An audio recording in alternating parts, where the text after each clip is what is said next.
Als een toestel terugkwam van de strijd, werd er snel getankt en werd het toestel van nieuwe munitie voorzien.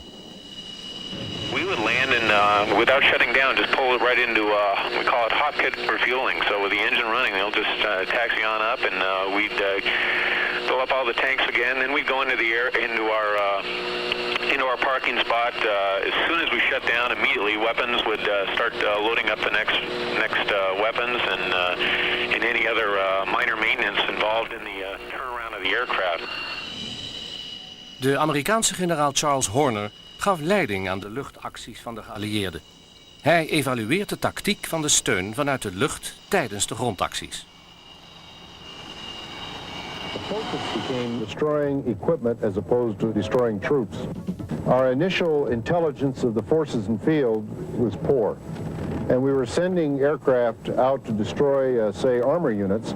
And when they'd arrive at the location where they were thought to be, they weren't there. And the flight lead would have a difficult time getting a valid target for his flight.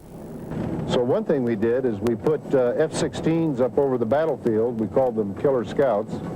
And their job was to patrol a 20 by 20 mile box and find the targets in there. And then as we fed the attack sorties into that area, he was able to point out where the tanks were and we could make our attacks much more efficient.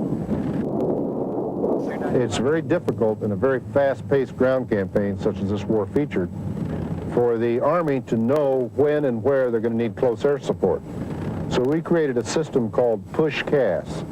And what we did is we pushed sorties forward over the battlefield every minute of the hour, and we were able then to divert those sorties to where the Army needed them for emergency situations during close air support, or if there was no need from the Army, we would then send them on to do an interdiction target beyond the fire support coordination line.